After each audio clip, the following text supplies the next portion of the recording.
What it do, everybody? It's your man Dre, aka Dre on Wheels. Welcome everyone to a live episode of the 11:30 podcast, Talk Pro Wrestling. What's goody? How everybody doing out there? Appreciate everyone tuning in to the 11:30 podcast show. Man, you know what time it is? It's not 7:30. It's 11:30. Appreciate everyone. If you're watching on Facebook, definitely hit that like button. And if you're watching here on YouTube, man, definitely do me a huge favor, huge favor. Hit that subscribe button down below, like it, leave a comment, and share it, do all that great stuff.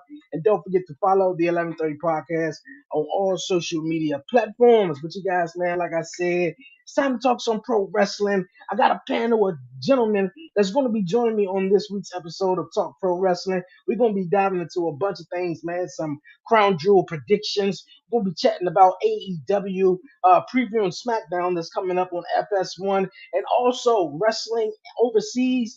I think that's a big topic that we're going to be diving into, but we ain't going to waste no more time. We're going to bring on my guest, man, for real. First and foremost, man, he's the host of the Choke Slam Report podcast, man. My guy, Henry. Henry, what's going on with you, man? What's up, buddy? What's up? Thank you for having me in your show. You know what I'm saying? We haven't chat wrestling for almost probably a year already when I had you in my show and whatnot. You know what I'm saying? I'm still checking you out there, man. Your contents are good, man. And you know what I'm saying? I was hoping that sooner or later that we catch up because I mean, when we're doing this stuff, man, everybody wants to be in the podcast and whatnot. You know what I'm saying? So it's just trying to get everybody in, you know what I'm saying? But I'm glad I'm in your show. I appreciate you inviting me.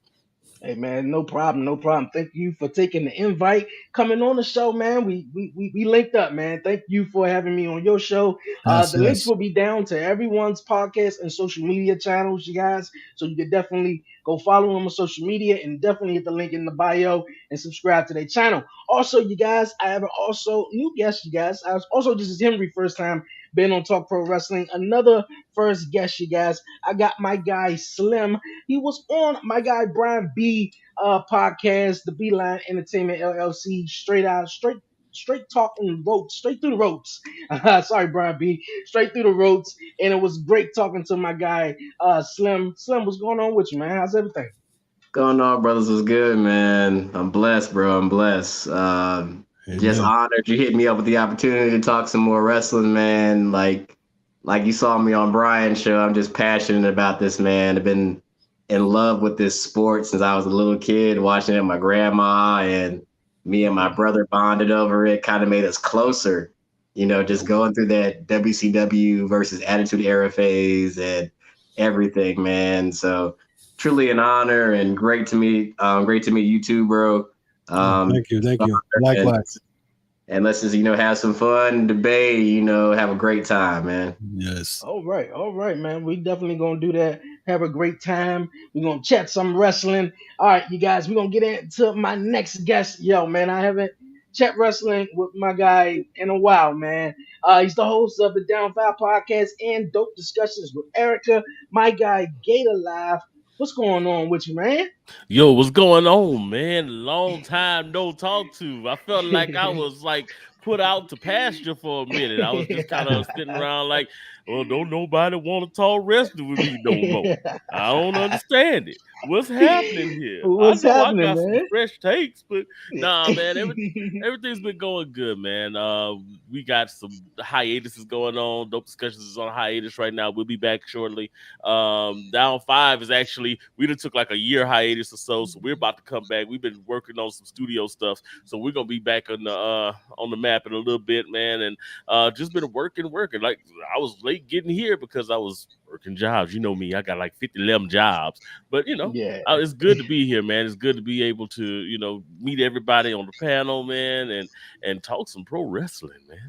Hey, that's what's up. That's what's up, man. Appreciate you, Gator, Slim, and Henry for all coming through on the podcast. I think we got one more guest. He's probably gonna be joining us in a few, but we're gonna kick it off and chat some pro wrestling, man. It's Friday. We're gonna jump into our first topic, wrestling overseas, man. And I know over the last couple of days, the last 24 hours or 48 hours, WWE announced that they're going to be having a big premium live event next year in Berlin, Germany. And earlier this year, they also announced that they're going to Australia for some big events. And Impact was recently just taping, TNA was just recently taping shows in Glasgow, in the UK, and everything like that. How do you guys feel about wrestling overseas or wrestling international? Because I feel like, especially with the WWE lately, since Triple H have took over, and he's sort of made it a mission in a way to bring WWE and bring sports entertainment over to the UK and or internationally, whereas some of those fans over there are just diehard fans and they don't consume it as much as the American fans. I Well, mean, go ahead, my man. with me, I think they think they've been doing this for many years. I think they got content with them doing stuff in the United States and they didn't bother to go overseas as much. But if you guys follow WWF back in the days, they were traveling overseas and all that.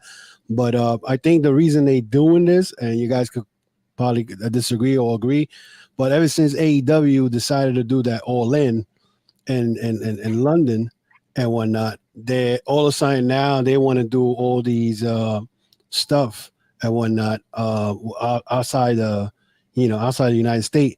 And if you look at it, back in Berlin, they are right now going to do it probably a couple of days after All In, because I think it's All In. I think next year is on the 25th or 26th. So they're trying to send a message also to AEW. Look, don't think you guys, are the talk of the town in Europe. We are. You know what I'm saying? But to me, is as long as it is a good card, and of course, overseas you're gonna get that type of crowd, but that's gonna be live because they don't get to see WWE like that all the time. Mm-hmm.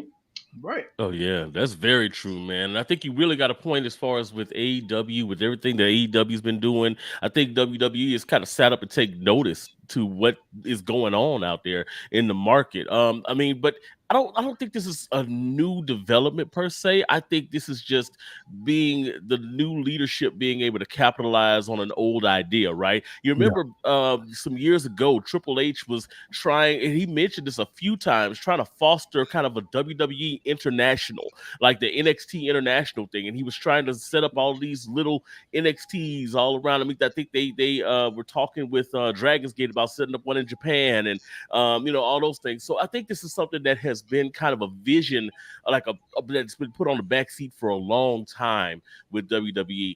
The other thing that really, I think, set this off is that this year has been a year of international events for WWE, and the feedback has been amazing. You think about Drew McIntyre and Roman Reigns out there in England earlier in the year. You think about the event they had in Puerto Rico, where if you look at that in like a bubble and just see the fan reaction, even though you did have some celebrities on there, you had Bad Bunny on there doing his thing, but man, I've never seen a crowd like that. It's been a long time since I've seen a crowd like that was so electric and so passionate about the product that they were seeing. And I think that WWE is saying, you know what?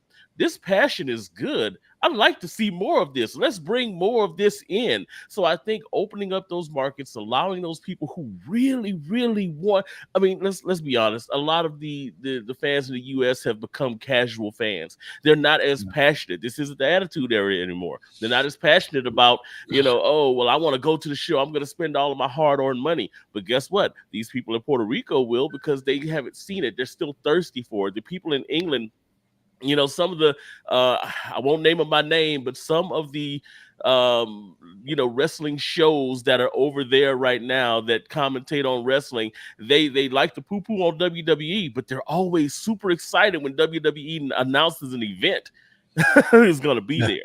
So I think that's a big part of what's going on, and I'm happy to see it. I think expanding that way and making the world wrestling entertainment thing a worldwide product, I think that's in their best interest in the long run. Yeah, to piggyback off what you said, like, I think if we look at all just from the fan perspective, like, international fans are just a little bit more passionate than US fans. Like, like think like this. Like anytime they go anywhere near London, England, just like the pops they get. Not trying to be funny, you can't have a London show without them starting singing about Bailey 15 minutes into the show. Or like not trying to be funny. When they were in Puerto Rico, when was the last time you saw Zelina Vega get an ovation like that from any crowd ever? That is true. Yep. Also, to the same aspect of when Gunther and Drew Gunther and Sheamus tore the fucking house down over there overseas. That was something to see. And foreshadowing, can we imagine the pop that Rhea Ripley is gonna get at Elimination Chamber in Australia? Like, there's probably not going to be an empty seat in that house. And then you also look at it from the AEW perspective. Look at how loud that crowd was when the hometown boy, Will Ospreay, walked out there and he points up to the sky and the fireworks are going off. And then he goes out and gives another 5-star match. Like, there's this aspect in wrestling that, sometimes it has become too Americanized, and to a certain degree, it has. So, we have to branch out more. It can't always be the spectacle in the Garden. It can't always be the spectacle in, the Dallas Cowboy Arena or something like that. And if you go back into the lineage, I think it's like SummerSlam 95 in England or something like that. 92. And that's probably like one of the most legendary crowds ever for an event like that. So like, international shows give us a more broad range and passion. And then, on the flip side, here the US can come. It's like, hey, they're going here. Maybe we got to make some more noise to bring them back to our cities and everything for big events. But I think, to wrap it up in the bow, I think it's needed because like, you got to see the passion. Like, I think Kofi said it best. Can we get an event in Ghana, West Africa one day? Like, to see that. Like, because who's to say, like, people got to think, like, there's, like, some kids in these countries that might not ever get a chance to see a show like this inspiring the next generation. So, I mean, it's much more than the spectacle. You gotta realize who you're reaching. It's crazy because what people don't realize, and this is what I say, most people don't do their research. I mean, wrestling, I remember, I'm probably older than all you guys. I'm 53 and I've been watching wrestling since I was 5. So I remember world-class wrestling, the Von Erichs, they used to go to South Africa and they used to be soccer field stadium, full.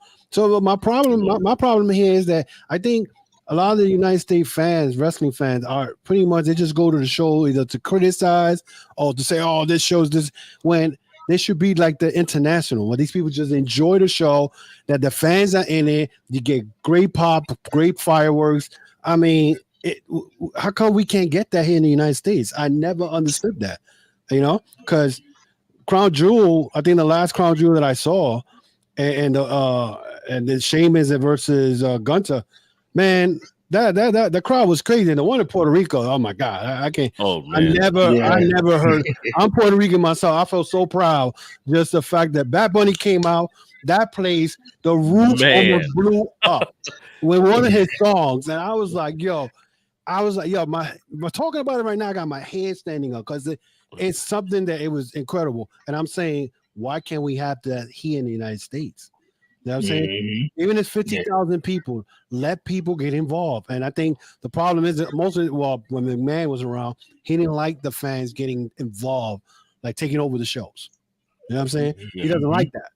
But Triple H don't mind. So, we'll see what happens now with Crown Jewel. I think, when is it?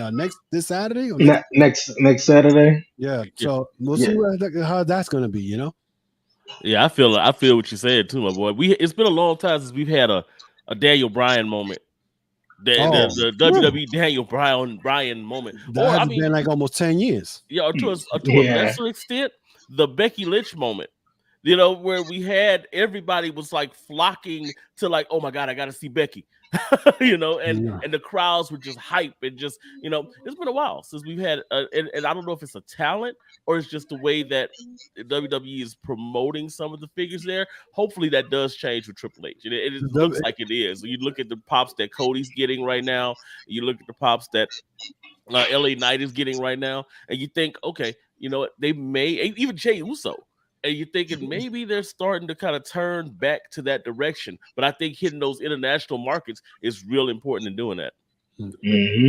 Really, I think it's really big, man. You guys made all great points, man. All great points. Backlash. I go back to just watching Backlash every now and then because the crowd, man. And I remember when WWE. I think ever since the pandemic they haven't though, but after WrestleMania and before WrestleMania they do these international tours. They go to the UK and the UK crowds, man, would just be electric. Always sold out, on fire, and it's just like, man, why we can't necessarily get this, more often? And we, as an American fan base, we do consume a whole lot of wrestling, and they come to our cities or states what, twice, 3 times a year. So if you go international, they only come in there maybe once or twice, and you only get to really mostly watch them on TV. So I think with Triple H hitting the big nail and also wanting the fans to be more so involved, and after seeing Money in the Bank, seeing Elimination Chamber in Montreal, and Backlash in Puerto Rico, it's like, man, like how do you go back from that? Like even the superstars, man, just you could tell they were just having a moment and having fun with it all. So I don't understand how you go back, from that, but you got to go forward and definitely hit all the international markets, which I think would be uh, a big plus for wrestling in general. WWE has to try to get to the Tokyo Dome, even though that's a New Japan Oh, yeah. Pro Wrestling. Oh yeah, That's a New Japan Pro Wrestling spot. But if you get the Tokyo Dome, and that holds about 67,000 people, even more, and whatnot, because that gets packed when Wrestle Kingdom hits there. So if you get to wrestle in Tokyo Dome and fill out 75,000 people, that'd be incredible. You know? oh yeah. And I think the Tokyo Dome is actually a nice one. I don't think WWE, at least WWE, they don't always have to go to Chicago or Philadelphia, which those are great wrestling markets, though. But I think internationally, Tokyo Dome is really one definitely on the bucket list for all the Yeah. wrestling fans. Oh yeah. Oh yeah, man. They talked. There was a little bit of discussion about it. I don't know if you guys remember a few years back when Kevin Owens and Finn Balor had that match. Beast in the And I think, East. yeah, Yes, and there was a little bit of a rumble that was the goal, that they were trying to feel out that Japanese audience so they could start booking there, but then it just kind of fizzled out. So I don't know. I think Tokyo Dome would be amazing. Because I think the problem is it was dumb, because I remember back when they had NXT UK, they were trying to get NXT Japan. Yeah, But then they even were trying to buy Noah at one point. But Yeah. New Japan wasn't having it. New Japan over there, that's like WWE over there. They own like almost every damn promotion over there, the small ones. So, for them to go in there and I think they could still do the NXT Japan, but then for you to bring in Japanese wrestlers, you probably got to go to the DDT, Dragon Gate, and those are little spots that New Japan is like, nope, you're not touching them. We own that. You know what I'm saying? right. So for them, but anything is possible, man. Who ever thought that Cody Rhodes was going to go back to WWE? So Yeah, if that is possible, I won't put it past WWE. They could go and get the Tokyo Dome. They get the Tokyo Dome, bro. Oof. That's gonna be right. crazy. But they got, and I can't say they can't have. They got to have a bang of a show, because if I don't know if you guys noticed, they Raw, the SmackDown shows are not something. Sometimes you want to change the channel, but most of the pay per view, the majority of the pay per view, with the exception of the last one, all their pay per views are bangers. Oh They, yeah. they're entertaining. So I'm like, but Now, I don't know. Now we'll say there is a caveat to the expansion international. They have kind of stuck their toes in the water before. WWE India is a thing, right? And it hasn't really taken off the way that I think that they wanted to. So you hope that other internet. And I think India was a weird place to start anyway. to really start pushing full scale expansion. But I'm hoping that they can get into to territories. I would have started with Mexico, to be completely honest. I mean, it's right there, and you've got ties to people that are still there. I mean, Carlito was down there for a while doing some work. So I mean, I think that would have been a better start, but fingers crossed. Do you think they would have like a problem with people like AAA or CMLL trying to expand it like Mexico territory like that? That's the first thing I thought in my head, because I know CMML is like the WWE down there. AAA, they kind of petty, because of all the bullshit. They don't want to work. AAA is. I think the last thing I heard, I think Mystico, who's from CMML, worked with AEW, and they told AEW, oh well, if Mystico is working, he's from CMML, you can't have a AAA a wrestler wrestling in the same event. I mean, it's stupid. I mean, but anyway, but I think when it comes to Mexico, I think because of what happened with Sin Cara's, and I forgot who the other wrestlers. They a lot of Mexican wrestlers are very hesitant to go to WWE because come on. I mean, I think if you look at Nakamura, right? Nakamura, former IWGP champion, I don't know how many times, 3 or 4 times. I mean, his resume is incredible. I mean, in the last couple of years, they haven't pushed him like they're supposed to, right? Same thing. If your name is not Rey Mysterio, you're not going to get pushed the way you're supposed to get pushed. So, what I try to tell people, I say, you think other wrestlers don't see that? I mean, I remember when Andrade was in WWE, he told Rush, do not come to WWE. Look at the way they treated me. And he ended up signing with AEW. He could have went to, to WWE, but he didn't, So, I mean, it depends. I mean, now with AAA's in charge, if AAA's, let's say, grabs somebody, let's say, I don't know, every Kingo, right? Brings them in and treats them right, treats him like he's supposed to be like the wrestler that he is. Then other wrestlers like, okay, I want to go to WWE. I want to get paid. I'm going to be in WrestleMania. I'm going to be in the ring with Santo Escobar. We're going to have a bang of a match. Because that's all the wrestlers want, a bang of a match. Oh, yeah. And get paid. You know what I'm saying? But, but WWE's never been good bringing international stars and booking them the way they're supposed to be booked. Because they play a lot of favoritism, They do. And I think the scary part about that, though, is if you bring in somebody like Nakamura is the perfect example of this, right? You bring in a Nakamura, and what do you do with it? Like you can put him on the Intercontinental title. You can put the IC title on him or US title. You can even give him the big belt after a while, but you can't do that with everybody. Mm-hmm. And there's some deserving people that you would think, okay, they could get that big belt. But then what do you do with your Drew McIntyres? What do you do with, your Seth Rollins and these other people that are there that are established stars? It's almost like this is why AEW is a good thing. I know I poo-poo on AEW a lot. AEW is a good thing because it does give the spotlight to wrestlers who may not get that spotlight because there's just not enough spots. There's not enough chairs in that musical chair game, I mean, heck, I wouldn't mind if we had one more. Impact is trying to do, and they got more titles too. So yeah. Man, this international. Go ahead. I think a good example, honestly, is right now is you got to look at the way they are treating Dragon Lee. Oh yeah. So great. I think when the news broke and he was leaving. I think he was in AAA or CMLL. I can't which one before he came to the E. There was those rumors saying how is he going to be treated? Are they going to use him right? Are they going to just put him in Rey Mysterio's shadow like every other luchador that's come down that way? And then, honestly, I feel like they have used him well to his skill set. He did well in those NXT Cup matches. Fast-paced matches like that, and then transitioning him between Raw and SmackDown, letting him get his shine on. You can see the crowd really gravitating towards this person. It's like, oh, hey, this ain't Rey Mysterio, but hey, this Dragon guy is pretty cool. And you can see the kids, it's like, hey, who's that Dragon guy? But one can argue that I think it was 3 weeks ago when he had the match with Dom on Raw, that was almost like a little coming out party for him. and they put on a banger of a match. I think that was produced by either Tyson Kidd or somebody else backstage. But I think with Triple H's regime, he has a bit more of an understanding on how to use the international star.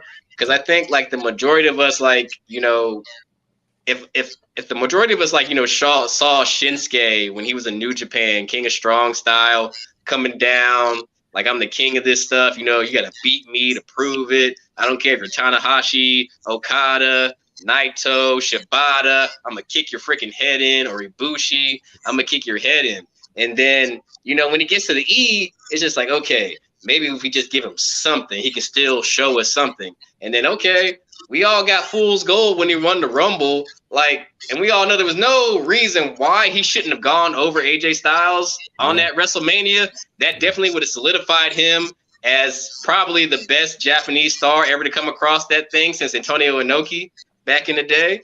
So, I mean, but I would say right now, like, this heel turn with Shinsuke, this is like the Nakamura we've been missing.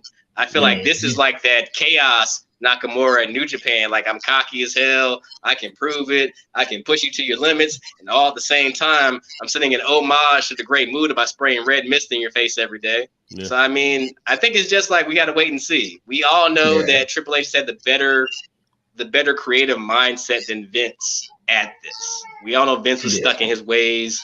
And, you know, obviously the torch has been passed to a grateful and respectful person. So I just have high hopes that more international stars can come, because we all know it's going to be that great bidding war when Will Ospreay's contract is up, and you know we got to entice him somehow.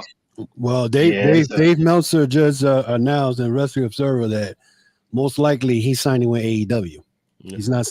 He said, it's not, I mean, WWE's still interested, but it looks like he's going to, because it's a slower schedule. He doesn't have to move his family out of England, and he only going to wrestle once a week, twice a week, and he can always go to Japan if he wants to wrestle over there.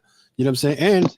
And he got almost 2/3 of the United Empire already in AEW, which is the Aussie Open. So but anything is possible. Like I said, anything is possible. Yeah, anything is possible. Tag team, in my opinion. Anything is possible with WWE. Going international and seeing more wrestling. Definitely international. Great conversation we having here on Talk Pro Wrestling. We're gonna move it along, you guys. Speaking of international, WWE is going back over international next Saturday for WWE Crown Jewel, and there's a couple of matches that the guys and I are going to break down. And first and foremost, we're going to talk about the big matchup that had everyone talking last week when it was announced. Roman Reigns taking on the megastar LA Knight. I got to give you guys thoughts on it. I'm going to start with Henry. What's your thoughts on LA Knight being in this position and sort of been thrown to the wolves by Roman Reigns, knowing that he's probably going to lose, though, more than likely. But how do you feel about this matchup? Do you think it's too soon or what? I'm glad you brought that up, because I was having a conversation with my boy from the Turnbuckle Tablet. I was telling him, I think the other day, that LA Knight being thrown already with Roman Reigns, it's too early. They haven't to me, I don't think they have produced him as this giant megastar and a threat to Roman Reigns. I mean, the guy, he's been in a couple of matches here and there. I think like WWE does all the time, and I feel that they rush things. They don't let it flow. You know what I'm saying? Let the storyline flow. So, you know what I'm saying? Even if Roman Reigns is not going to defend the belt, he's going to probably be in a tag team, whatever. Let it flow. Don't throw it right there, because to me, I feel like it's already predetermined. We know LA Knight, it's not winning this match. You know what I'm saying? Especially now that, the word is that Roman Reigns is not going to be at Survivor Series. And I was talking to you, Dre, about this before we got on, because, there's 4 big events coming up that he can't work all those 4 events. So he's going to defend the belt on Crown Jewel next Saturday against LA Knight. But it's already predictable. He's going to lose to Roman Reigns. Now, does this help him as far as him calling himself the megastar? I don't know, because I mean, the guys in the flow. I mean, a lot of people like him because his. I think to me, this is just my opinion, because of his promos and what he does. You know what I'm saying? And he gravitates to the fans. But I think it's too early. I mean, it's too early for you to put him against Roman Reigns. You know what I'm saying? I think they should give him. You could have put him probably maybe for the Rumble. You know what I'm saying? Unless you put in Cody against him in the Rumble. But I don't know. I just feel it's too early. This perplexes me. Like this really does perplex me, because we just got through talking about how Triple H is kind of a difference maker as far as the way that WWE plans things out, and they're telling larger, longer storylines and things like that. And it seems like the things that they're doing make more sense. But then you see this, and I completely agree with you. Like when I look at this, I'm like, this is way too early for this match, and it almost feels like you're putting someone into the main event to get eaten. You're just feeding them to Roman Reigns in this particular scenario, and there's a part of me that's sitting there like, maybe that's the caveat to it. Like you said earlier, Roman Reigns is not going to be a Survivor Series. What if they actually have LA Knight go over and then have Roman win the belt back at the Rumble, and then have Cody win it from him at WrestleMania? That's the only way this makes sense. Because if you don't do that, then it's almost like you're wasting what LA Knight is. And of course, there's going to be shenanigans in that match. That I feel like that's the finish. It's going to be, the bloodline interferes. Here comes Jay and Cody to help out LA Knight. They all stand up and hey to everybody in the Saudi crowd, and that's how you go home. I hope that's not what it is. Because if that's what it is, this is one of the most predictable matches of all time, and it really doesn't make sense for LA Knight's push, because then you basically kill the momentum that he's on. Now, his trajectory was probably going towards U.S. title. I don't understand why his trajectory hasn't pushed him towards U.S. title yet, but I don't know. This is perplexing to me, and I hope that that's the plan, that they put it on him temporarily. Now, would they just put the belt on LA Knight? I mean, as much as I like LA Knight, I don't know if I won't say worthy. I don't know if that's the right move to put it on him, especially when you've been building this story with Cody since Royal Rumble last year. I don't see it, man. It's really perplexing to me.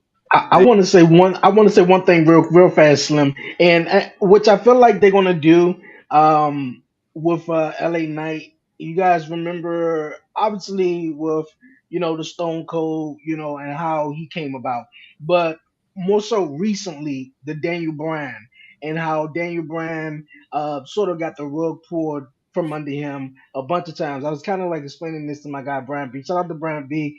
And I was saying that I feel like that's what they're going to do to LA Knight. Obviously, they want to see is this momentum is still going to drag on and drag along after he get beat sort of by the biggest superstar in WWE. Now, if he does, then let's see how sort of this momentum go and sort of build up to him. Now, I feel like obviously he's going to lose, but I think that's the plan, just to get him to lose, to face a the top heel in the company, and he's the sort of the top baby face, and beat him up, and maybe the fans get behind them and be like, "Yo, man, what are they doing?" Sort of to LA Knight, a little bit what they were doing with the United States Championship when they had him in the picture, and then they had him lose, but everybody sort of got behind LA Knight even more. So that's why I feel like this what is going to be. This was going to happen, but I'm not quite too sure. This is the scary part about that. This is either going to be Daniel Bryan or it's going to be Zack Ryder. It's going to be one of those two. It's either going to be, okay, we're going to go ahead and squash his momentum and see if he's going to just build that momentum back up, or if it really kills it, you're taking that chance. But okay, with Bryan, we're going to take that chance, and it just so happened it got even stronger. or it's gonna be Zack Ryder, where you got this guy that's got this momentum going, and you're like, you put him against a megastar, bam, and he hits there, and he just falls flat at that point, because there's no feud to go with after this. He hasn't been building up any feuds. So it's like, okay, what's the backup feud? Once you knock him off of the pedestal, where does he go from here? Oh, he just picks up a feud with some random person. Or does he pick up with the Miz or what? And so it's almost like you've got two outcomes that can come of this. I don't know if I take that chance. I mean, I personally, but I don't know. It reeks of Vince McMahon booking, but I don't know, man. So here's my thing. I'm gonna say this all due respect. I'm a big LA Knight fan. Probably followed him ever since he was Eli Drake down there in TNA and his little dummy, yeah, and his brief work in that decrepit version of the NWA now. But we're not gonna talk about that. But has he earned a right and a spot like this? Yes. But I feel like they're treating him a little bit like Icarus. We're going to fly you so close to the sun, but we're going to burn your wings off. Because to piggyback on what bro just said, like, we all know he's not walking out with the title. And that main reason is the WWE Universal Championship, that title is based around Cody and Roman right now. This entire story we've been building ever since Cody came back and surprised Seth Rollins and did everything. Like, I've been on Brian's podcast saying this myself, like, somehow, some way, we're just going to stick Cody in mini feuds until we can find a way to get him back to Roman. And this is not a knock on LA Knight, but they've kind of booked themselves into a corner. Yeah. Because we know that, not trying to be funny, the only person that we can legitimately see taking the belt off of Roman right now is Cody, because he has to finish the story. This ain't about Dusty no more. This ain't about making Goldust, Dustin Rhodes proud. No, this is about Cody Rhodes, finally finish the story, winning the title that nobody in his family ever had. And not trying to be funny. And the bad thing is, LA Knight's the sacrificial lamb in this situation. Yeah. And the only plus side I can see about this is that if you give a banger of a match to where you come out looking better as the loser than the winner. Now, Roman is very, very capable of that. But to piggyback on what the other brother said, the biggest question is, what are you going to do with him after this? Because in my opinion, you're not going to have him win the Rumble. I think that's honestly reserved for Gunther at this point. Yeah, real with you. Yeah, that's true. But what's fun, I'm sorry to interrupt. But you remember the time when Kevin Nash made a comment about LA Knight and whatnot because of something he said back years ago, adjective and whatever. And his podcast, he mentioned something about that he spoke to Triple H. And, I don't know if you guys know, but I know LA Knight's contract is supposed to be coming up, or if they haven't signed him yet. So according to Kevin Nash, that he said that, that LA Knight to Triple H, LA Knight just a gimmick. He's not somebody that's going to get pushed to the moon. Now, I don't know if this is true or not, and maybe this is why they put him so early into this feud, because, again, like the brother said, there is no feud he hasn't done any feud with anybody to get him to that point, So it could be that. Also, I also read earlier that Logan Paul is supposed to beat Rey Mysterio for the United States title, and then the plan is to have LA Knight wrestle Logan Paul at WrestleMania for the United States title. I don't know how true is that, but I mean, if you were going to give him the United States title, you should have given him the United States title a long time ago. Yeah. Not we're talking about WrestleMania was what, April? That's what I'm gonna be like 6-7 months later. It don't make. That's why I'm saying it doesn't make no sense. You put it in here too early. You gotta build. He got this momentum going right now with the fans. Everybody's behind him. You got to build. This is the same shit with the Stone Cold Steve Austin. He had a fan base. Yes, he lost to Bret Hart, whatever, but he never gave up. So that made him even more stronger because he never gave up. He passed out, and from there, the rest is history. I mean, are they going to do this with him now with Roman? I mean, where the bloodline gets involved and he loses because somebody. That's the only way I could see. He's still, like you said, a strong match, and he comes out looking good even though he lost. But but it's predictable. We know he's not winning. Right. I think that would be a good finish, though. I mean, I think if you were to kind of solidify him, if there was one way to make him come out stronger, because if he gets help from Jay and Cody at the end of the match, he doesn't come out any stronger, man. But I think if he, if there's a way that he passes out, a la Austin or something like that, or he's got a bum knee or whatever, he's fighting through his injury and then finally he gets put down at the end. Maybe that works. I still think it's bizarre, but I mean, that might be the only alternative, to be honest. Yeah, that's what I was thinking. That might be the only alternative for LA Knight. Speaking of Cody Rhodes is, I think just like Henry just said, and a couple of you guys just said, Cody Rhodes, they're just sticking Cody Rhodes into just a bunch of feuds, just to get him in, and just stick him in feuds in time to where it's time to put him back with Roman Reigns, though. And Cody Rhodes taking on Damian Priest at a Crown Jewel. More so, I feel like Cody's going to win. You guys have any thoughts on maybe who or when Priest would cash in his briefcase? I think this should have been for the Money in the Bank briefcase. Honestly, I think because at least that way you continue to tell the story with Cody trying to get to Roman, and you have Damian Priest put that briefcase on the line in this scenario, and Cody doesn't get it because of Judgment Day, but he's still, and then he has the grand win at WrestleMania. I mean, at Royal Rumble, and that puts him in the main event. Continue to tell that story. I don't know, man. I mean, it seems so random. That feel like they should have put more of a story behind it. But I mean, I get it. Yeah. I mean, to me, like you said, that's a good idea. Put the briefcase on the line. They do this in New Japan. They put the briefcase on the line with Wrestle Kingdom stuff. I mean, that will make more sense because then now Cody gets the briefcase. Now Roman's nervous because he doesn't know when he's going to cash it in, right? But then again, now we know. I mean, I'm predicting that Cody's going to win this match. So now, if Cody wins this match, now does Damian Priest now get more heat with Judgment Day, and let's say he probably gets, storyline wise, he gets injured and he's still trying to cash in the Money in the Bank and gets stopped again by Rhea Ripley. No, not now, or whatever, and it leads for him getting kicked out of Judgment Day because I see him getting kicked out somewhere somehow. JD McDonough is going to be part of Judgment Day.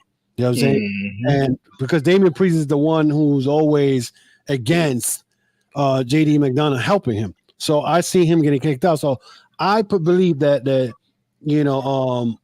Cody's going to win and Damian Priest is going to try to cash in the Money in the Bank and Seth Rollins match, and he's going to get stopped. And that's going to cause more issues between Judgment Day and him. So I got Cody on this one. Okay. Slim?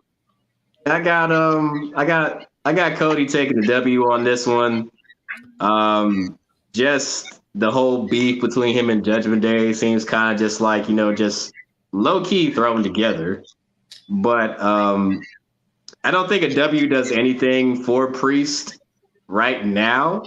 When they announced the match, I thought they were going to go the Edge and Mr. Kennedy route and have the briefcase on the line. And maybe Cody beats Priest and he's not a heel and he's honorable and says, hey, I know what I want to cash in. Let's set the main event like The Rock and Cena did it a year in advance. I want you at WrestleMania. Let's hope you keep the title to then. And Cody can be that cocky guy and, pull off that cocky persona too. But I can see it as, Cody taking a W and Priest being so frustrated that he didn't win that night. And he just tried to pick the bones of either Drew or Seth's match. And I think somehow, some way, Drew just does his thing, either gives him a Claymore or somebody comes to stop Priest and it's kind of null and void. And that kind of will lead to, like, to piggyback off what the other brother said, him leaving Judgment Day, because you can see them teasing it for the last couple of months. Like, he doesn't like JD. He feels like he's a slimy, wormy guy just because you're cool. Just because you're cool with Finn, thinking you're cool with the rest of us. That's not how it works, bro. And you can tell he's getting annoyed too. Like, Damien's really like the OG. Like, you're the young guy. Just because you're cool with your boy, don't mean you're cool with me. Type stuff right now. But I mean, I think this has been more to push Priest into like the main event scene. And I think he's going to be in that rare echelon with the Baron Corbin and the Damian Sandow and a John Cena of getting. Oh, for real? So you think Priest is going to be an unsuccessful cash in? I think so. Okay. It just seems like after all the momentum, WWE put behind Priest, and he was one of the members who didn't have a match at WrestleMania. He showed out with Bad Bunny at Backlash, and it just seemed though they was just getting behind him though. I see him cashing in. I don't know when, but I kind of see him cashing in. My man Gator made perfect sense. I think this matchup should actually be for the briefcase though. But when was the last time that briefcase was put in on the line? The last time was in, I believe, 2020, where Otis won the briefcase and he had lost it to the Miz. I forgot about that. Yeah, I know, right? That's crazy. My man Brian B is just like, everybody want Cody Rhodes to finish the story, man. So predictable though. How you guys feel about that? Cody Rhodes finishing the story. I think it is though. It is. Correct. I think honestly, I thought the story was going to be finished last year at WrestleMania. I think WWE putting him in these, I call them senseless feuds and whatnot, just to make him wait and wait and wait and wait.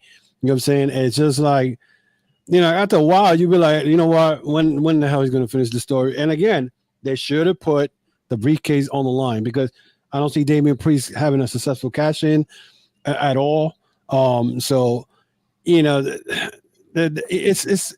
it could tell, it's predictable already. He's gonna end up winning, the title. Now, my question is, will he win the Rumble again and the fans turn on him? Because I'm sure people are not gonna want him to win the Rumble again and instead of Gunther, because Gunther was him and Gunther were the last two guys last year.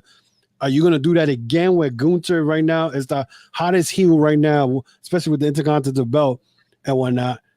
I feel that you got to find a way for Cody to meet Roman Reigns, and it's not winning the Royal Rumble. Yeah, I don't think he's going to win the Royal Rumble. I think he's going to come up short of winning the Royal Rumble somehow, and that'll play into this story that he got going on where he almost did it again. And Gunther, almost did it last year, but came up short to Cody Rhodes. And I'm all with Gunther winning the Royal Rumble, but I feel like if they're going to really do this Cody Rhodes thing, I don't think he don't needs to win the Royal Rumble to get back to Roman Reigns if that's what they're going to do. No. Like, the story is literally there. Like, Cody Rhodes in a way stole Jey Uso from SmackDown and brought him over to Monday Night Raw, and Cody and Jey became tag team champions, and Roman don't really like the way that is going and stuff. So it's multiple pieces there to actually get them to come back together though. But hey, man, we sort of wait and see, man. Another matchup. Go ahead. My bad. One last thing. Like, when I look at this, I see Cody is basically in the same redemption arc that Cena was when he lost to The Rock the first time. How much can I take? Do I still have it in me? Can I get back to the mountaintop, and can I beat the guy who embarrassed me on the biggest show of the year? And, Symmetry looking just the way that Cena was sitting on that stage looking like this. I can't believe I lost. The same way Cody was in the ring was like, I can't believe I lost. So, I mean, I feel like they're going the similar route with that. Okay. Yeah, somebody said that the crowd wouldn't turn on Cody I had this conversation with somebody the other day about the crowd possibly turning on Cody after a while. And just like, no, the crowd wouldn't turn on Cody because he's kind of an internet darling. He's da da da da da. They turned on him in AEW.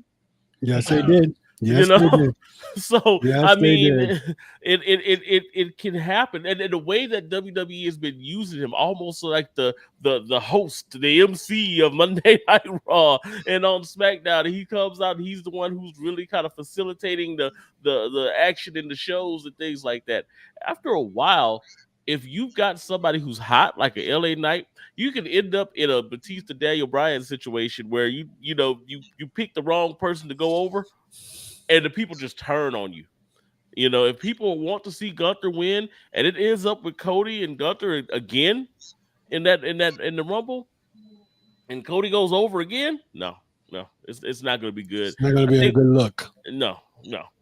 Definitely not going to be a good look at all. Another matchup that's going to take place at Crown Jewel. I'm also asking who you guys got in this match. Do you feel like it's time for a new World Heavyweight Champion and Seth Rollins losing the World Heavyweight Championship, or you feel like this momentum is still going on with Seth freaking Rollins? They missed a shot with Nakamura. Yeah, I mean, I really feel like that last match. Yeah, that's what my man Brian B always said. I feel like Nakamura, and just in my opinion, I feel like he need a mouthpiece though. And I think that's why they're doing more so of the backstage vignettes and like I was talking earlier about wrestling in America, and a lot of the American fans are not fluent with Japanese and knowing the language that he speaks, or if he tries to speak English, is not as fluent that you might understand it. So I think with the backstage vignettes and having the caption on the screen, I think it does him well. But I think to really get in a sustainable feud, which I agree he should have won, and I agree with Henry. I think he should have won the championship against AJ Styles when he won the Royal Rumble. I just think just need a mouthpiece though. For real. So my thing here, I'm gonna break it down for y'all right here. WWE is gonna do an AEW move. Now I say that. Remember when Sheeta won the belt from Tony Storm? Yeah. When Sheeta first won the belt, there was no fans, right? Yeah. So she won the belt. She won the belt with fans. So we're gonna probably have. I say Drew McIntyre beats Seth Rollins. Number one, I'm gonna give you two reasons why. One, Seth Rollins has a real bad back. My man has just been wrestling with that bad back for almost 4 years. He has to, sooner or later he's gonna have to get an operation for that because I think it's herniated disc. Two, remember Drew McIntyre won the world title at WrestleMania of 2020. There was no fans, so I think they're probably going to do that. Especially we're talking about Saudi Arabia, a lot of a big stadium, probably 50, 70,000 people. I have my prediction. I got Drew McIntyre beating Seth Rollins because they're going to give Drew McIntyre what he was supposed to get back 3 years ago when he won the title at WrestleMania, but there was no fans. Yeah, I could see that. I could definitely see that. And I mean, Drew deserves it. I mean, let's be real, because he carried the company for a while. During the COVID years, that first year, especially of COVID, he carried the company. I think it makes sense to give him the opportunity to see what a real championship reign with the fans and everybody there, how that would play out. Because one of the knocks that they had on Drew at that time was, oh, well, he's boring. He's not going to be, well, I mean, there's nobody in the crowd. How can you tell he's boring? So I think it'll be good to actually see him, with that belt for, at least until WrestleMania and see what that turns out. And then he'll probably go one-on-one with Gunther. Yeah. Yeah. Have another bang of a match with those two. Oh, yeah. I agree because I'm not going to say Seth's reign has run its course because he's still over as hell. And I don't care what nobody says, not just the song. He puts on a banger of a match. The song just adds to what he is. But I do agree with the fact that he is open about this whole back thing. So I'm pretty sure he's going to have to go away for a while. And I think depending how severity of the injury, they probably would want him hopefully back in enough time for Mania. Yeah. But to piggyback off what y'all said, Drew was honestly, he got the short end of the stick when it came to the pandemic. because let's go back to what he did to get there. This dude got the biggest pop of the night for eliminating Brock Lesnar. Yeah. And then getting that win. And then we go 2 months later and COVID, everything shut down. Yeah. And while we know they tried their best at that Mania, it just wasn't the same. And not to be that guy, but that title reign is easily unforgettable. Because it's a lot of people that like, most people, it's like 2020, 2021 is almost like a blur. Like with all the stuff that happened that year. And that's no fault to Drew because he carried the company in the pandemic, but that helped that hurt him more than it helped him. I don't think that he ever I don't even think his character or gimmick fully recovered from losing a title, winning a title in front of nobody and having a reign. And people like, Drew McIntyre, WWE champion? He's like, when was this? Like, right. I think his downfall started when he lost to Roman Reigns in the Survivor Series. I think 2021. Yeah, I'm not sure. After that, that's when they decided to take the belt off of him and whatnot. But even though Drew McIntyre was wrestling in empty arenas, then he gave good matches. He had that little feud with Randy Orton, which was pretty good. Again, it's not his fault. It was a pandemic. You know what I'm saying? So he did the best he can. So now I feel like they're probably gonna do that. They're gonna give him the title around when there's a core of fans. We're talking about Saudi Arabia. I think that stadium holds around 70 or 80,000 people. I don't know how much it holds, but I mean he deserved it. I mean, I think he deserved it, He's old. Yeah. And I think they've got a ready-made feud already too, though, because the one thing that I do love about that Triple H storytelling is that there's always these little breadcrumbs and Easter eggs and everything. I mean, his opponent's Jey Uso. Once he wins the title, it's Jey Uso. That's where he's going with it, because they've already kind of started planting the seeds of you trust him? I don't think I trust him. I don't think. And once he wins the title, I think that's really the only other direction you can go. Is going to be Drew McIntyre versus Jey Uso, probably at the Rumble. So now you said that right now, Jey Uso versus Drew McIntyre. So that's when his brother's going to keep getting involved, and then we're going to have the dumb wrestler WrestleMania. Exactly. Okay. Exactly. And then it'll be Gunther versus Drew, and then Jey versus Jimmy. Yeah. I dig that. I definitely dig that. I want to say one thing about the Drew McIntyre thing. I think things fell apart for me is because it seems though when you got a baby face and he gone so long as champion and defeating everyone, and sort of the fans want to know what's next or what he going to do, and that seemed like also what killed the momentum too. It's like the fans were more so over the babyface Drew. They wanted to see him go back to being a heel. And obviously, like you said, the pandemic and stuff. So it was a bunch of stuff, real bunch of stuff. Another matchup at Crown Jewel. Do you guys feel like this will sort of kickstart the established championship reign of Rhea Ripley since becoming women's champion at WrestleMania, defeating Charlotte Flair? She faced the Zelina Vega. She faced the Natalia. She really haven't had a dominant opponent, sort of say. And Nia Jax came back a couple of weeks, and we seen what she did to Raquel Rodriguez, and now added in Zoe Starks and Shayna Baszler all to this fatal 5-way match. How you guys feel about Rhea Ripley's championship run?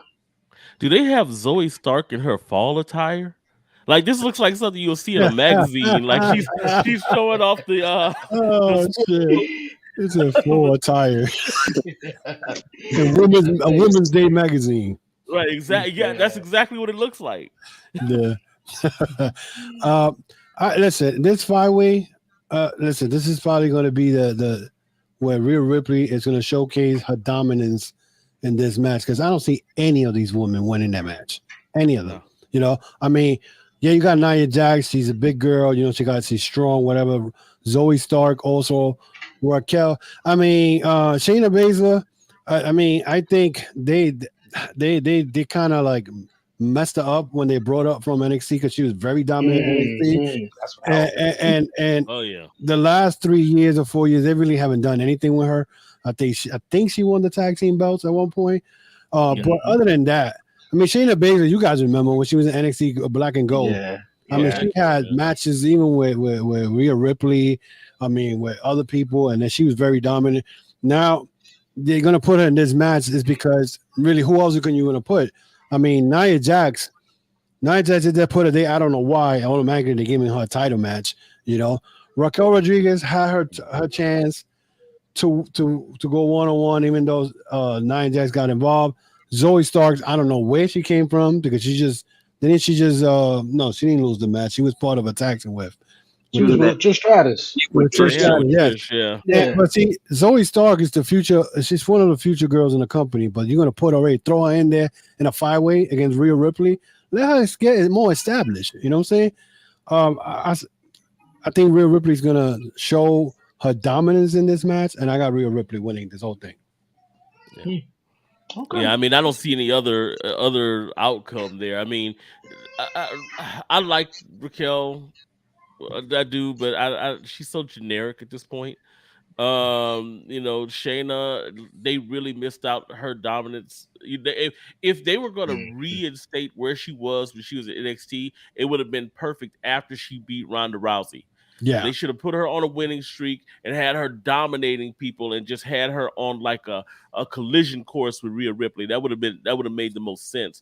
But and they did this weird, me and Zoe are friends. We respect each other. We do the, I don't know. They basically put themselves in a position where, and they're not going to bring Jade Cargill into the mix in that scenario. So it's like, okay, well, there's nobody else that it could be going to but Rhea Ripley. This is like a Vince McMahon card match. Like you just put anything together. Oh, let's get this. This is some good shit. You know? Right. Now here's the only thing with that though. This might only be because we're in Saudi Arabia. Yeah. That could be only the reason why it's the way it is. You know, just are they gonna wrestle with the shirts on? Yeah. This, every pun intended, this match is gonna show why mommy is always on top. Yeah. And honestly, to be real, what I had to think about it was, when was the last time we saw 5 women powerhouses in one match like this? Yeah, you're right. Like, rarities, man. Like, as much of an old school fan as I am, God knows I wish China was still alive to be a part of this right now. Yeah. But I don't see, there's no logical reason to put anybody over Rhea right now, especially with the Elimination Chamber in Australia coming up. I like Nia Jax coming back. You know, she's always going to have that heel heat with her. I also feel like, you know, Shayna Baszler, man, they screwed her up so bad because if you gave Shayna Baszler half the treatment you gave Ronda Rousey, she'd be a solidified star by now. And that's just the facts, man. Because in NXT, she came out like the true MMA fighter, jumping, I'm going to run through you. She put on bangers with Rhea, Io, anybody at that time. And like, honestly, for her, when I look at it is she like has her own version of almost like the V trigger. That's like the closest thing that I've ever seen somebody knocking somebody out with a knee. And like, yeah, she got put over at WrestleMania, and that was more so Ronda doing that for her. But like right now, I just don't get like, you know, Shayna Baszler taking the strap off of Rhea. Like, I feel like they got to do something more with her. And Raquel, they ain't done shit with Raquel. I'm sorry. They haven't done not a damn thing with her except straddle her with Liv and tell her to be the powerhouse of a tag team. And Zoe was playing assistant to Trish for like 3 or 4 months ago just to help her get over Becky. So I think this is going to be a great showing of how dominant Rhea Ripley can be. I think the spot we're going to be looking for is, can she get a riptide on Nia Jax and the crowd, you know, explode on that? But I see Rhea taking this one. Okay. Everybody got Rhea Ripley. I definitely got Rhea Ripley. I just hope she come out dominant on this one, and just squash, not necessarily squashing, but I hope she just come out dominant because the last couple of opponents that she had haven't been very, some more competition like. So I got Rhea Ripley on this one. Mommy on WWE. top. Yes, Yeah. mommy on Yeah. top. WWE announced earlier today that John Cena will be taking on Solo Sokoa. I think this is going to be John Cena's first single match in some time, though. I got Cena in this one though, obviously because it's overseas though. But if it was any other given night, I probably would have to go with Solo Sokoa. I'm a big fan of Solo. Um, who you guys think is going to take this matchup right here? Super Cena or Solo? I mean, he's far from Super Cena now. Yeah, I yeah. think I think this is going to be one of those scenarios where they're going to give it to Solo. I hope it's not another one where it's going to be that little cluster finish, at the end. But I mean, they do better giving it to Solo at this point. Yeah, I agree with you. Solo Sokoa for the simple fact. I mean, does John Cena really need to win? He doesn't. You know what I'm saying? Like if he does what he did in the last pay-per-view where he took most of the beating and whatnot, then they did that babyface comeback. I see him doing that and putting Solo over because I mean, in reality, Solo Sokoa is the future of the company. Being that he's one of the offense seekers kids, or what I always call them. Was it Anoi, whatever the last name they are? They're gonna put him over. So I see Solo Sokoa winning this match, and he probably gonna spike John Cena. It's not gonna be no roll up or none of that. So either Jimmy might interfere and distract Cena, and he gets spiked. And I have Solo Sokoa. I got Okay. I got Solo taking this. I don't feel like a win in Saudi Arabia does anything for John Cena at this point in his career. He's already solidified. He's done everything 4 or 5 times over. He is this generation's Hulk Hogan, that took that power to stardom and everything like that. And plus, you gotta look at this opportunity for Solo. You're in a singles match with arguably one of the faces of the company right now. Yep. So to be in that position and they trust you with it, especially for a PLE, even though it's a filler pay-per-view. But Right. I got Solo because this win would just push Solo to another atmosphere. I mean, look what is, I mean, not so much, but look what is done for Theory. He always goes back to, hey, I'm the guy to beat John Cena at WrestleMania. Yep. And, getting a win over John Cena, and let's see if it's clean, is definitely going to be more favor for Solo. Yeah, and he might beat him clean. There might not be no interference. John Cena make a mistake, and my man spikes him with that spike, and Nikki pins him. Yeah, I can see that match happen clean though. I don't think Solo needs any help. He can sort of handle his business though. Another matchup final matchup we're gonna review here for predictions for Crown Jewel. Rey Mysterio taking on Logan Paul. My guy Henry said a few moments ago that the plan was to take the belt off Rey and give it to Logan.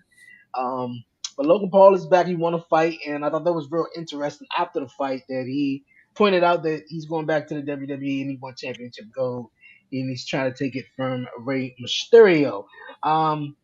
Knowing this is one of WWE's, sort of filler pay-per-views and a big pay-per-view that a premium live event, to have Logan Paul back, I feel like he will take the W on this one and win the United States Championship. Now, do I like the fact that he winning the championship and sort of disappearing for some weeks or months? No, I don't. I don't like that idea, but it seemed like that's just a new thing to do, I guess, in WWE, sort of say, But what you guys got in this match, though? Well. Let me start it off because I mean, when I heard this, I was like, it's bad enough already that Roman Reigns doesn't defend the belt. He defends the belt every 3 months now. Now we're gonna have, first of all, a YouTuber come in and win the prestigious United States title because they go with the lineage back to NWA and all that crap. Yeah. to give it to a guy YouTuber who's gonna probably win the belt. You may not see him maybe to the Rumble. So again, wrestlers now you're gonna have a bunch of wrestlers in I think what series in SmackDown? He's in SmackDown, right? So you're gonna have a bunch of SmackDown wrestlers wrestling for nothing because now you don't have the United States title in SmackDown and you don't have the world title on SmackDown. So what are they wrestling for? For cheers? You know what I'm saying? So I don't know why they're giving this belt to this man. I mean, that is the rumor. It could be another way. Mysterio might beat him.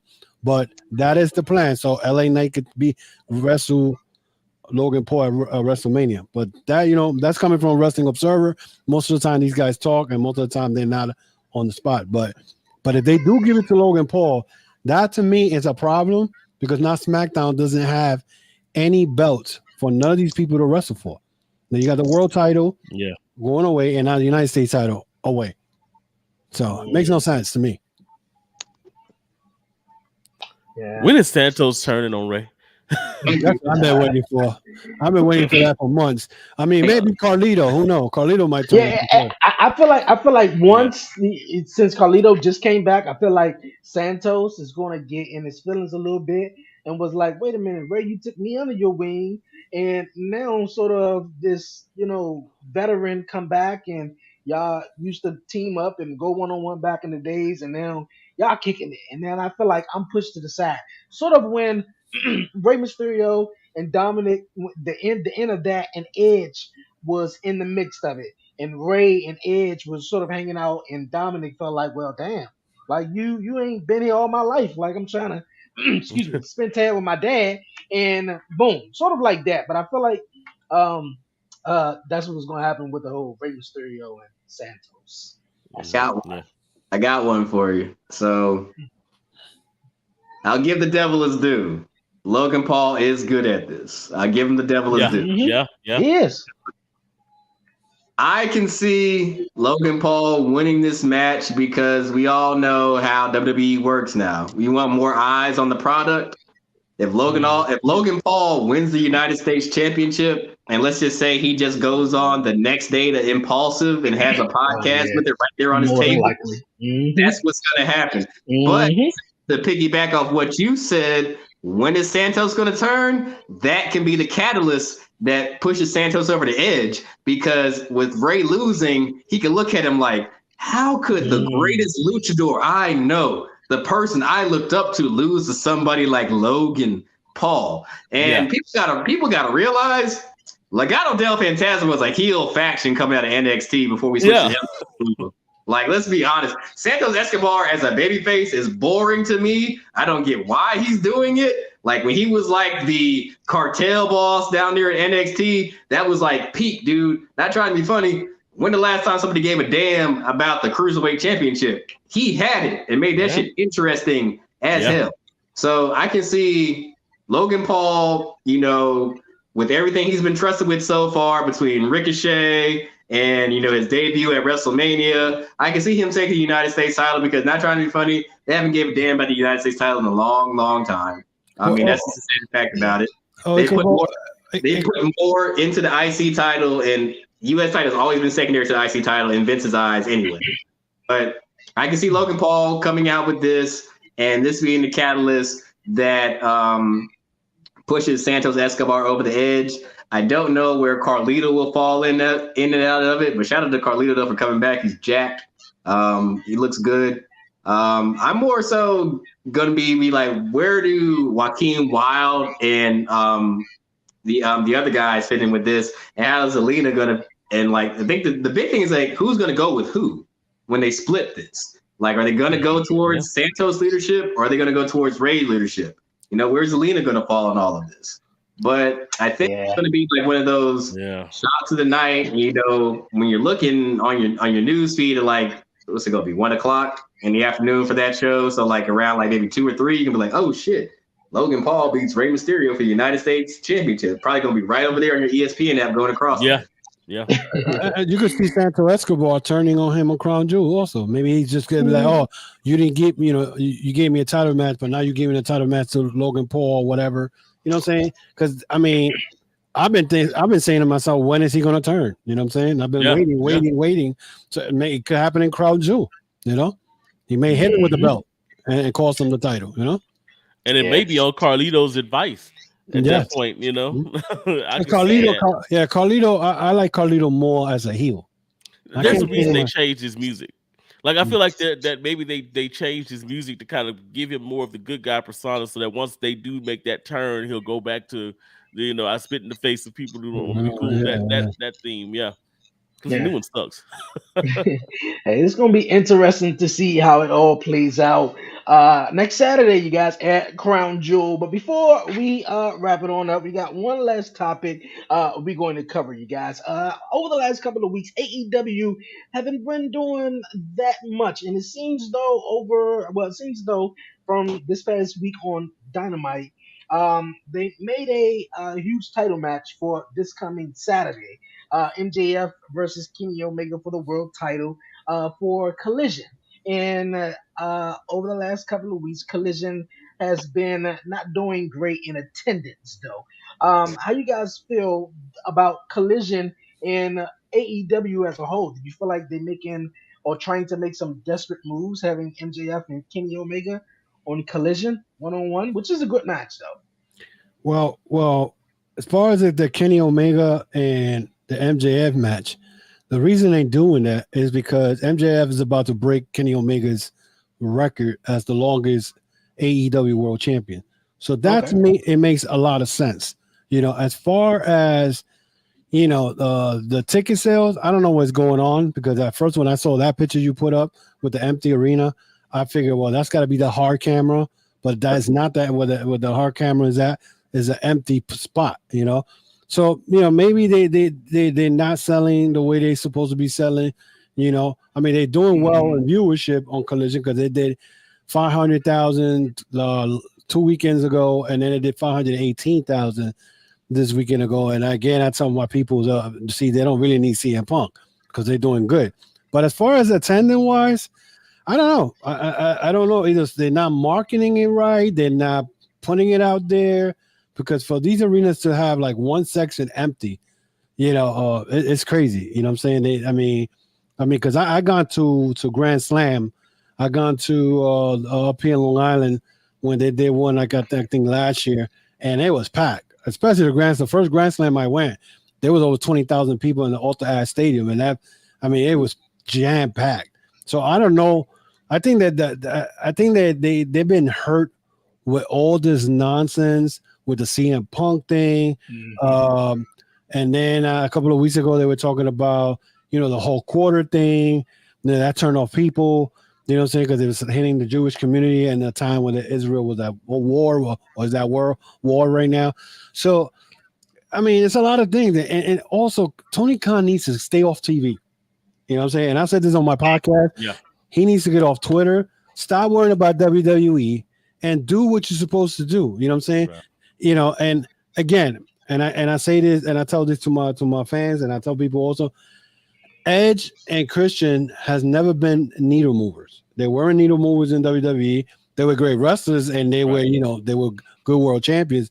But now they AEW, and AEW, they need a bigger star. They got to build a bigger star. They Yeah. can't have people from the Indies come in, like a Jay White, Kenny Omega, or any of those guys, because they already established stars. You have to build a star and a story. They had a chance with Warlow to do that, and they messed that up.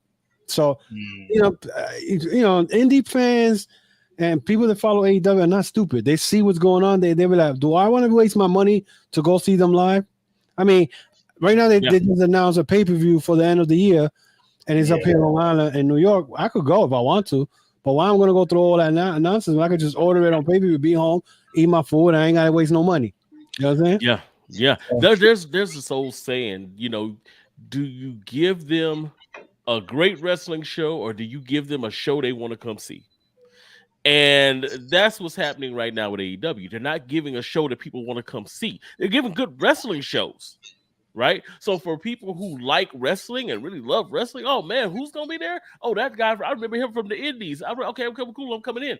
People aren't always like that. If I was to tell my girl, okay, we're gonna go see MJF versus Kenny Omega, she'd be like, who? You know what I'm saying? And it's not even that she doesn't know anything about wrestling. It's just that there's nothing about that or the names that would be attractive to her. Now, if I say, hey, we're gonna go see, Roman Reigns versus. Oh, I love Roman Reigns. I've heard of Roman Reigns. They're not giving that. And like you said, Edge and Christian weren't really needle movers like that. Don't get me wrong. We loved what they did. But just because we as casual fans, I mean, we as, smarks and things like we love it, doesn't mean the rest of the world loves it. Mm-hmm. I take it to when I would be doing music, man, and I would listen to certain tracks, and I'd be like, man, the way that they produce that track is just stupid, man. Like, the little nuances in there and all that, and then people I talk to, but is it a banger or not? Is it something that I want to listen to? Is go catch my ear? But no, you're not catching the nuances. I do fragrance reviews, right? So there are fragrances that I'm literally looking at and I'm saying, oh, this is amazing. I love how they transition from that top note into the heart note and people are like, does it smell good? That's all I'm really worried about. Does it smell good? That's what's happening with AEW right now. It's like they're getting into this transition of the beautiful heart notes and all that kind of stuff. Meanwhile, people are like, but does it really smell good? Because if it ain't smelling good, I don't care what kind of transition or whatever is going on, I'm not going to want to smell it. People aren't buying tickets because they don't want to come see it's great wrestling, but 90% of the people that come to wrestling shows aren't there for just the wrestling. They're there for the experience. Yeah. The thing is with me, man, Tony Khan gets into these big pissing matches every time somebody gets under his skin or there's a tweet that he doesn't like. Every time Tony gets pissed, they stack their show the next Wednesday or Saturday because Tony's pissed. Like, no, because say what you want about Vince, but he knew how to have a gimmick on TV, but be able to do what he had to do professionally behind the scenes. Let's be real. Right. In the 90s, who didn't want to smack the hell out of Vince McMahon? Let's be real. That's why Stone he's the working man's person. Who didn't want to hit their boss? But when Tony does these things, he makes his company look desperate in comparison by all means. Because if you look at AEW, outside of MJF and Kenny Omega, who can you say is a true star in that company? Because you've halted and stopped so many people. Wardlow, Powerhouse Hobbs. It doesn't even seem like you know what to do with Sammy Guevara half the time. And I mean, out of your four pillars, only MJF and Darby are like your two most popular people. I ain't trying to be funny. Nobody cares about Jungle Boy right now. Nobody even cared when he beat Christian. Nobody cared when he did a heel turn. Like, we know you as Luke Perry's son, and you having a pissing match with CM Punk in the background over plate glass in a match. Like, this is my thing about AEW. AEW can give you the dream matches, and you can probably have a little bit more creative freedom than in the E. But as far as it's like they said, they have a problem making stars. Like, outside of MJF and at the time Jade Cargill and Kenny Omega, there's not a lot of people who be like, I can name you like the 5 best wrestlers in AEW outside of super fans. Like, AEW is like, and the thing is, like, it's kind of like, it's like the E is the NFL, and right now AEW is the CFL. Both great leagues, but one is just more popular than the other because it's just been around so long. Like, AEW has only been a company for what, 3-4 years now? 5, maybe 4 max. And they made great strides. Like, a Wembley Stadium show, all that stuff, everything you're doing. Like, I look at AEW as like when I want to see like people who I love outside the WWE bubble come in, I know they can probably go in AEW and put on a banger. Like, me personally, I'm hoping Tony Khan goes off in Pro Wrestling Noah and signs Katsuhiko Nakajima, because he's a beast. But I just feel like Tony does not have a thick skin, especially for like social media posts. And when he gets pissy It shows on his shows. He'll stock a show because, not trying to be funny, ain't none of us expect Ric Flair to show up this past Wednesday. No. Nobody expect Ric Flair to show up this past Wednesday. And Flair can do it. I don't care nobody says Flair can do what the hell he wants. Damn, you're 80 years old, 2 Hall of Fame rings. When you get pissy about him showing up AEW stage, get over it. Right. I think one thing with AEW and Tony Khan also specifically is that it's more so that okay, that WWE wants to be the sports entertainment, and WWE for a while didn't want it to be, probably still to this day, didn't want it to be called pro wrestling. And it's more so, okay, well, y'all the entertainers, and we're gonna be the pro wrestlers, and we're gonna try to outdo you. Instead of just trying to be good at what you guys do in AEW, they trying to, sort of outdo what the WWE is doing at the same time. But WWE has always been good at it. Sometimes it went back and forth, but they've been good at telling stories. AEW is good at having good wrestling matches, good wrestling matches, showing them off, but it's not quite as much story that's behind them. They can have 7 matches on the card, but people are going to remember those moments. The moments, I think that matters in wrestling more so the matches. I mean, it's a bunch of matches, there's a bunch of wrestling going on, but they don't necessarily have those moments, and they being too concerned about what WWE is doing and less of what they're doing themselves. This is when I noticed that AEW became very, very desperate, especially when they announced Jay White versus MJF.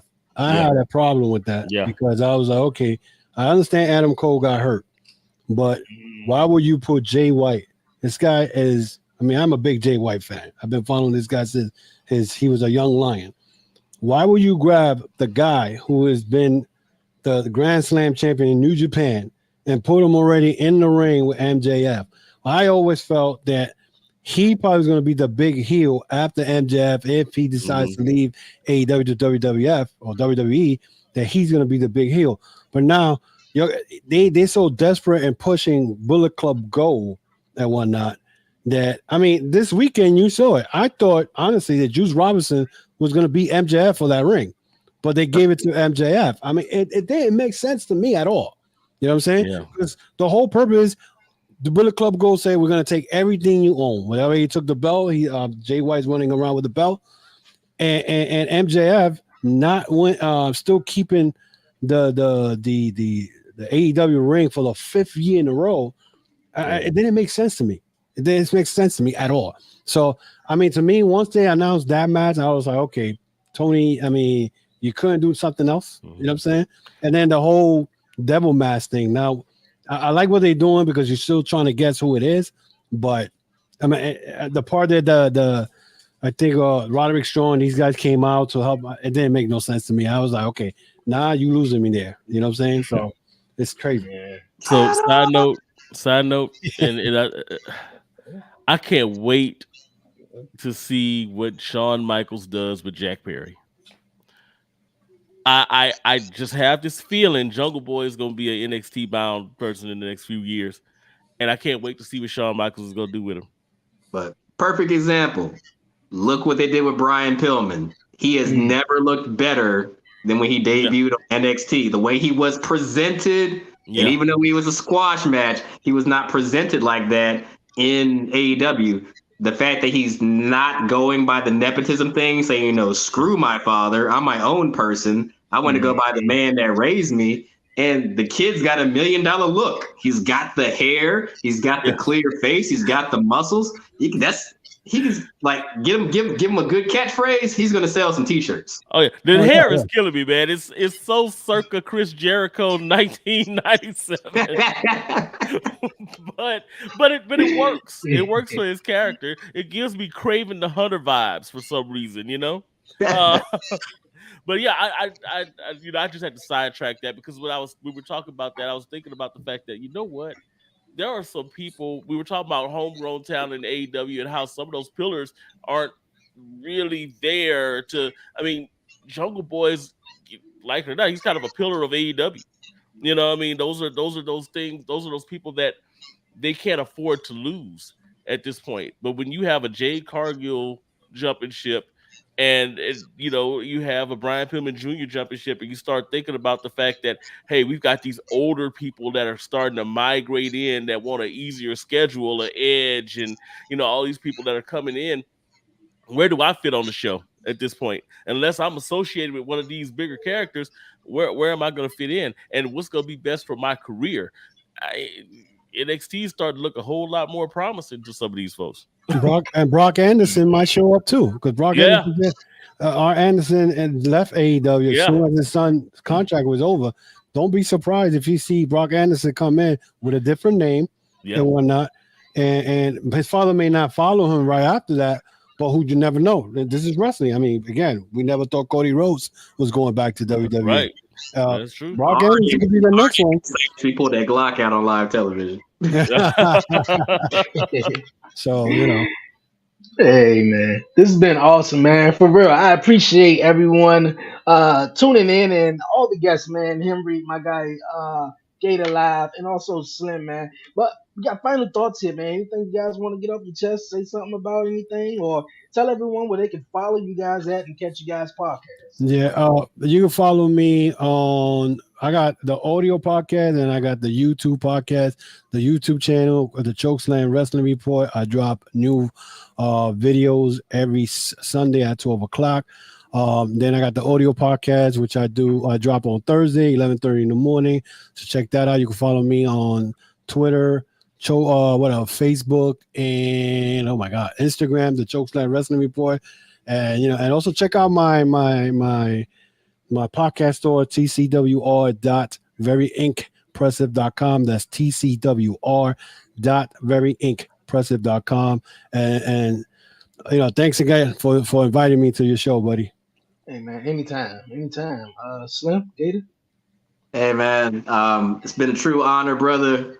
I always like talking wrestling with like-minded people. Always like a good debate, a fun show. I'm the type of person that can talk about this any day. So if anybody needs anybody to fill in a slot, I'm always willing to come on anybody's show, talking with the best of them. You can find me on Facebook at Jared Slim Jefferson, Instagram. My IG is Masonic_Messiah, and Twitter, you can find me at LA Slim. My final thought is, honestly, to the people outside the bubble, keep your eyes on Katsuhiko Nakajima. That guy is a beast. Whether he ends up in AEW or New Japan, I think he's going to go more towards New Japan. But him and Shingo Takagi can put on a match of the year candidate like nobody's business and give that true essence of strong style. I know his contract or Pro Wrestling Noah is coming up probably, I think, this Friday or next Friday, and he's having a farewell match. So watch out for that. But truly honor to be on the pod with you guys. Thank you, brother, for this opportunity. I just love talking about this. And yeah, man, I hope to do it again soon. Hey, man, definitely. We'll definitely be inviting you back on, man, soon. So this would be awesome. Henry and also you, Slim. So appreciate it. Definitely appreciate it. Gator. Yo. I definitely appreciate you inviting me on, man. We've been trying to chase behind this for the last couple of months. You got to, I was telling him before, you got to catch me a couple of days in advance because I'm always booking stuff like, oh, man, I got to work today. So it was great to be able to jump on and actually get to talk a little bit of wrestling with some like-minded people and some cool people. You know what I'm saying? They know they shit. So it's always good to be on with people who know they shit, man. Definitely, you got to check me out on the Down 5 podcast. We're going to be jumping some stuff. I believe at the beginning of December is what we're talking about right now. So we're DJ's got his audio book that he's working on right now. He's written a whole novel, man. We doing novel things around here. I'm next. Dope discussions. Like I said, we're on a hiatus right now. We'll be back with some more dope discussions, live talk about relationships and everything under the sun. I am going to be busting out some fragrance reviews soon. I've actually started already working on them right now, because what y'all don't know, while I'm sitting here in the dark, this room smells amazing, and it's because of the stuff that I'm wearing right now. So, but yeah, man, you can follow me on Instagram right now, GatorLive_SEO.